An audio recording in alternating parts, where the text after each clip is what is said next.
I'm Amber 35, and this Thanksgiving at our family's Washington cabin turned everything upside down. The gravy boat slips from my hands, crashing onto the kitchen floor. Thick sauce splatters my sweater, a bitter mark of my role here. In the dining room, forks scrape plates. Voices hum with laughter, they've started eating without me.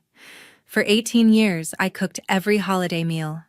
Then my mom snapped, "Useless thing, bring food to your sister." Quickly. I don't answer. I set the tray down, turn, and stride out into the icy air. The bad things they are about to encounter will be understood by no one but this useless thing. Before I get to my story, I want to know what time and what city you are listening in. I'm happy to know how far my story goes. The next morning, my phone buzzes relentlessly on the motel bed where I crashed after storming out.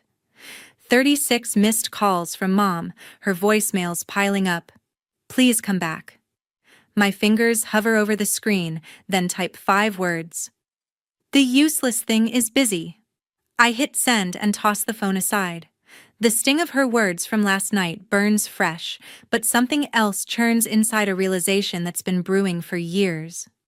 Since I was 17, I'd haul groceries through the Washington snow, chop onions until my eyes stung, and scrub pans while my sister soaked up the praise. Every Thanksgiving, every Christmas, I'd spend days prepping at our cabin while the family toasted her success. I thought it was love, until yesterday's slap of truth. Back at my apartment, I can't shake the weight. I open my laptop, needing distraction, and spot Mom's email open from when I borrowed it to print recipes.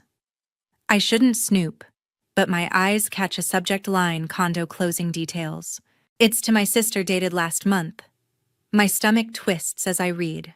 Mom and Dad wired her $20,000 for a down payment on a swanky Seattle condo, the same parents who called my modest apartment purchase reckless 2 years ago, refusing to help because I should save more. I scroll further. Another email mentions a family ski trip last winter to Aspen, no less. I wasn't invited. They never mentioned it. The betrayal lands like a punch. I keep digging, finding a message from my Aunt Mom's sister promising my sister Grandma's antique dining table for her new place. That table I loved as a kid, the one I'd hoped to inherit. It's perfect for her. The email reads as if I don't exist. My sister, the golden child, gets everything: money, heirlooms, trips, while I'm stuck slaving for their applause. I slam the laptop shut, heart pounding. Memories flood in. At 20, I spent my college breaks perfecting pie crusts for Mom's approval. At 25, I missed a work deadline to roast a turkey for Dad's clients. Last Christmas, I stayed up until 2 in the morning decorating the cabin while my sister bragged about her law firm wins. No one ever asked what I wanted. No one noticed me beyond the plates I set. My phone pings again, a group text from Mom. "Amber, we're planning Christmas at the cabin.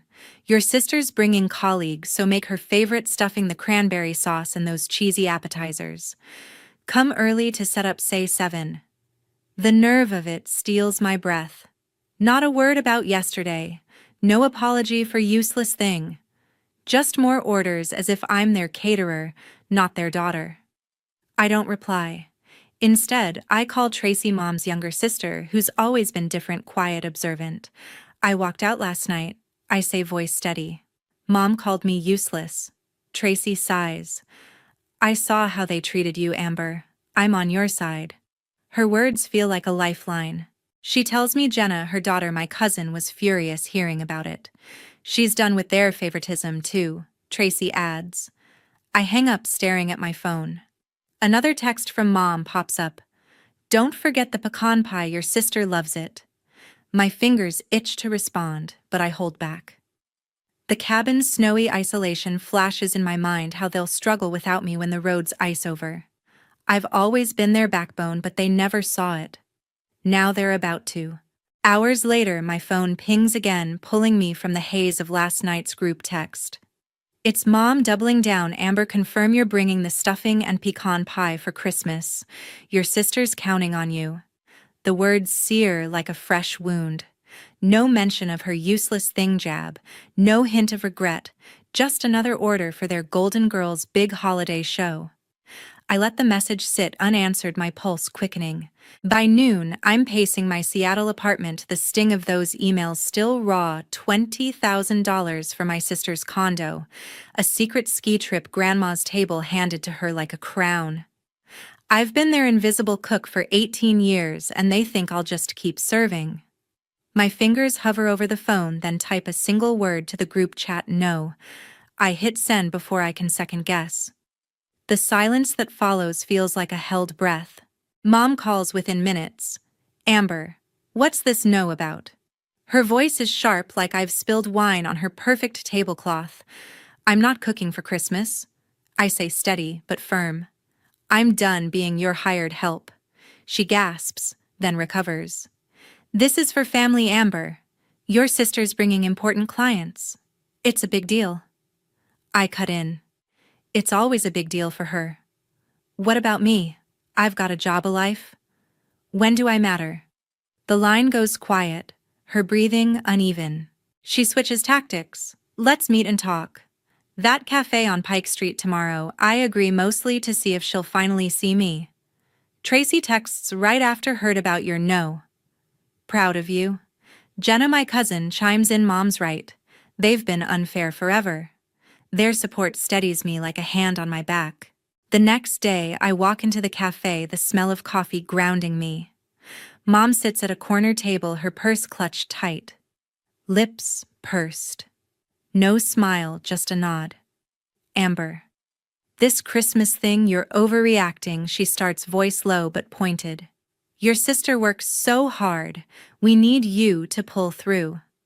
I slide a notebook across the table, pages filled with tallies. 18 years of holidays I've cooked, 12 missed work deadlines for their parties, countless nights scrubbing dishes while they toasted her. When did you last ask what I need? I ask, voice calm but unyielding. She blinks, caught off guard. We appreciate you, she says, but it's hollow like a script. You appreciate what I do, I correct. Not me. Her face tightens, fingers gripping her mug. You're being selfish. Your sister needs this dinner to impress her firm. I lean forward. She's a lawyer, not a queen. She can figure it out. Mom's eyes narrow. We've always been a close family. Why are you doing this? For a moment, I see a flicker of guilt in her expression, but it's gone fast. I've been close to you, I say. But you've never been close to me. You've made that clear. I stand, leaving the notebook. I'm not coming to Christmas. Her voice cracks. You'd leave us like that. After everything, I pause at the door. You left me first, every holiday, every year. I walk out, the cafe's chatter fading behind me. My phone buzzes, another text from Mom pleading. I don't read it. Tracy calls as I step onto the snowy street. You okay? She asks. Yeah, I say, feeling lighter. I'm done carrying them. Jenna texts next, offering to meet up and talk. Their words, simple, real, remind me I'm not alone. But Mom's plea lingers, and I know this isn't over. They're not used to me saying no. Weeks later, I'm sprawled on a plush couch at a resort just outside Seattle, the hum of laughter wrapping around me like a warm blanket. Katie, my coworker friend, hands me a plastic cup of cider, her grin infectious. To no dishes, no demands, she toasts, clinking my cup. Zachary, another colleague, passes a plate of homemade cornbread, while Austin, a friend I met through Katie, scoops out lumpy but heartfelt pumpkin pie.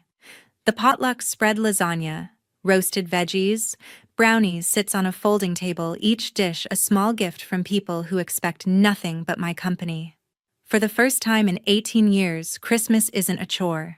It's mine. I'd blocked Mom's number after our cafe showdown, her pleading texts left unread. Tracy and Jenna, my aunt and cousin, had texted their support, promising to join me for a holiday soon. My phone's been quiet since, no group texts ordering stuffing or pie, no calls guilting me back to the cabin.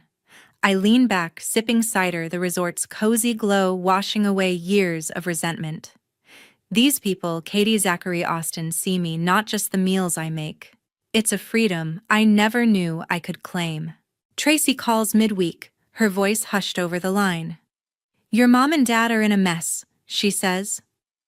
The snow's brutal this year, roads to the cabin are half blocked. Your sister tried roasting a turkey, but it's still frozen solid. The potatoes charred. I bite my lip, holding back a laugh. They're hiring a caterer, Tracy continues. Cost them $500 last minute because no one's prepared. Your parents are at each other's throats over the bill. I nod, unsurprised. Mom and Dad leaned on me for perfect holidays, never seeing how it drained me. Now they're paying for it literally. Katie overhears setting down her fork. $500. That's rough. I shrug, voice calm. They thought I'd always show up, no questions asked. Austin chimes in, wiping crumbs from his shirt. Sounds like they're learning what happens when you take someone for granted.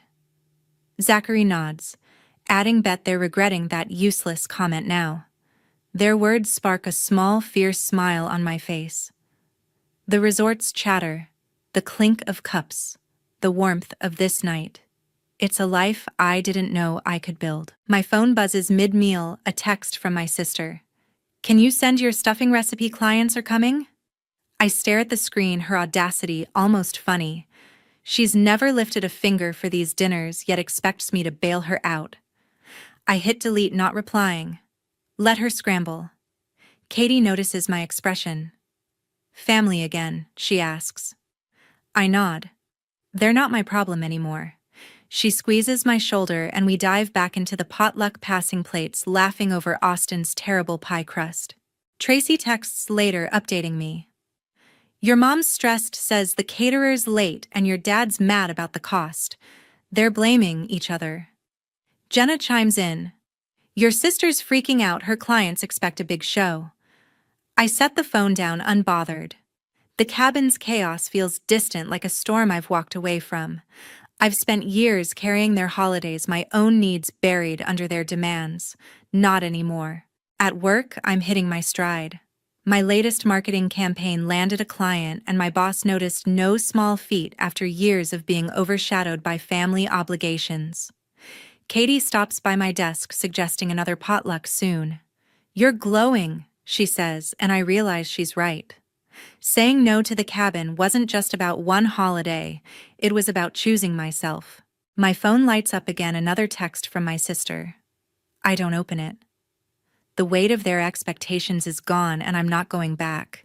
Days later, my phone lights up with another text from my sister. Amber, send me your cranberry sauce recipe. I'm hosting a client dinner. The nerve hits like a jolt. She's never touched a spatula in her life, yet expects me to hand over my work to save her show. I stare at the screen, fingers steady, and hit delete. No response. Let her figure it out. I'm back in my Seattle apartment, the quiet, a stark contrast to the resort's warmth last week. My sister's text isn't the only one. My Aunt Mom's sister messages next. Amber, you've upset everyone by skipping Christmas. Your sister needed you. The accusation stings, but only for a moment. I've heard it before, her siding with my sister, dismissing me as if I'm not family. I don't reply to her either. My silence is my answer now. At work, things are different. I'm a marketer, and my latest campaign just landed a major client. My boss pulls me aside, grinning. Amber, this is stellar. Keep it up.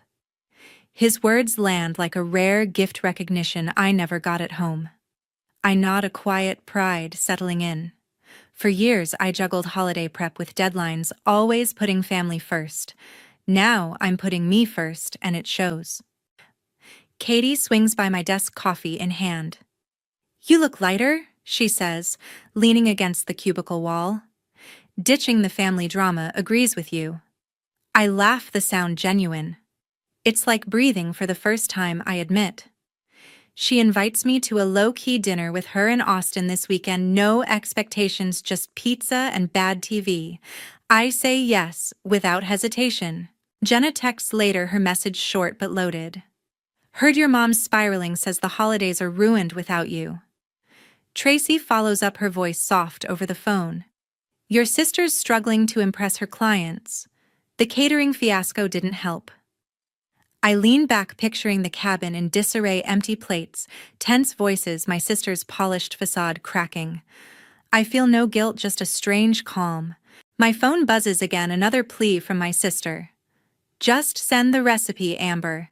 It's not a big deal. I scoff louder than intended. Not a big deal, I've carried their holidays for 18 years. My own life shoved aside. I block her number, the action final, like closing a door. Katie notices my expression as we grab lunch. Family again, she asks. Not anymore. I say, my voice firm. Back home, I open my laptop, tweaking a new campaign. My apartment feels like a sanctuary now, not a place to hide. I've missed deadlines for family before, but never again. Tracy calls, updating me. Your parents are barely talking. Your dad's mad about the catering cost. Your mom's blaming him for pushing you away. Jenna adds a text. Your sister's client dinner flopped. Word's getting around. I set the phone down, unbothered. Their mess isn't mine to clean. I'm done being their hired help. Months later, I'm scrolling through my phone in my Seattle apartment, the quiet hum of summer outside my window. A notification pops up, a local Washington community group on social media, buzzing with gossip. I shouldn't look, but curiosity pulls me in. A post catches my eye, a neighbor's comment about my family's disastrous Christmas at the cabin. Heard they paid a fortune for catering and still messed it up, it reads. Another reply mentions my sister's perfect family image crumbling. I set the phone down, a strange calm settling over me. Jenna texts, filling in the blanks. Your sister's losing clients, she writes. Her firm's big dinner flopped and word spread she couldn't pull off a simple holiday. I picture my sister, always polished, now scrambling to save face as a lawyer. Her reputation, built on the family facade I propped up for years, is cracking. I feel no urge to fix it. Tracy calls, her tone gentle but firm. Your mom's not doing well, she says. Stress from the holidays hit her hard, doctor's orders to rest. I nod, unsurprised. Mom's health has always been fragile under pressure, but I'm done carrying her burdens. The community group post spreads, likes piling up. Someone tags my Aunt Mom's sister, blaming her for stirring drama at the cabin. She kept praising one daughter while the other did all the work, a cousin's friend writes. I recognize the truth in it, but it doesn't hurt anymore. I've stepped out of their spotlight. My phone buzzes again, a call from Dad. I let it go to voicemail. His message is short. Amber, we need to talk. I delete it. My fingers steady. Then Mom tries her number, flashing. I block it just like I did my sister's. Katie stops by my apartment, pizza box in hand. Saw the online chatter, she says, kicking off her shoes. Your family's a hot topic. I shrug, grabbing a slice. Let them deal with it. She grins. You're a whole new Amber. I laugh, the sound light. My latest marketing project just got a promotion, nod at work, and I'm planning a trip with Austin and Zachary, no family strings attached. This is my life now, not theirs. Jenna texts again, her words sharp. Your aunt's getting flack from neighbors, she's barely showing up to community stuff.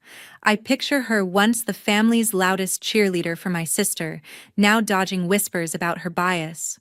The gossip isn't my doing, but it's a consequence of their choices. My sister's client list shrinks. Mom's health falters, Dad's calls go unanswered. They built this mess leaning on me for years while lifting her up. I open my laptop, checking work emails.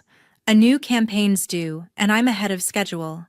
Something I couldn't say when I was juggling their holidays. Katie notices my focus. You're killing it, she says, nodding at the screen. I smile, small but real. Feels good to be seen for me, not my cooking. Tracy calls later, her voice warm. Jenna and I are planning a barbecue, want in? I say, yes, no, hesitation. They're my family now, the kind that doesn't demand my labor. My phone lights up one last time, a text from my sister's new number. I don't read it. I block it, the action final, like turning a page.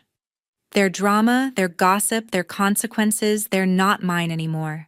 5 months later, I'm standing in a friend's cabin just outside Seattle, the smell of roasted vegetables and fresh bread filling the air. Tracy slides a tray of cookies onto the table, Jenna pours wine, Katie sets out her famous macaroni, and Austin carves a small turkey we all pitched in to make. This Thanksgiving, my first without family, feels like a deep breath after years underwater. No one's demanding I serve, no one's praising someone else while I work. Just us, my chosen family, passing plates, laughing, being together. I'm Amber 35, and I've built something new since walking out last year. My phone's been silent from mom, dad, my sister blocked after their endless calls and texts.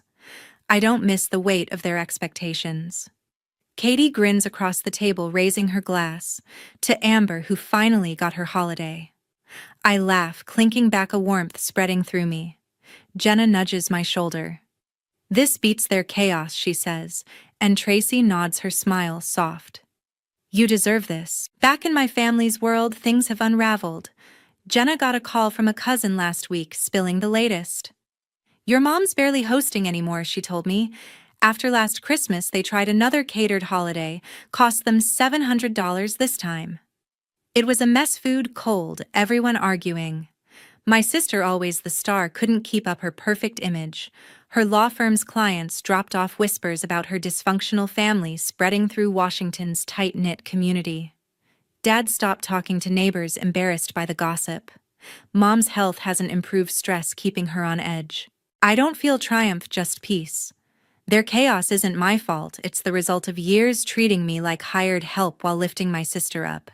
I blocked their last attempt to reach me, a voicemail from Dad, his voice clipped, asking to fix things. I deleted it without listening. My sister tried a new number, texting about family unity. I blocked that too, no hesitation. At work, I'm thriving. My latest marketing campaign won a regional award, and my boss offered a raise. I'm planning a trip with Austin and Katie, no obligations, just fun. Tracy pulls me aside as we clear plates together. Your parents asked about you, she says quietly. I told them you're done. Jenna overhears, adding, they're out of chances. I nod, grateful for their support, their clarity. The cabin's warmth wraps around us as we eat. No one rushing, no one serving. I taste every bite, macaroni, turkey, Tracy's cookies, savoring the moment, not worrying about anyone's approval. My phone stays dark. No pings from family I've left behind. Their holidays, once my burden, are theirs to fumble now. Last I heard, they're skipping Thanksgiving altogether. Neighbors stopped inviting them, tired of the drama. This is my life now, chosen, not assigned. Setting boundaries didn't just free me from their demands, it showed me my worth.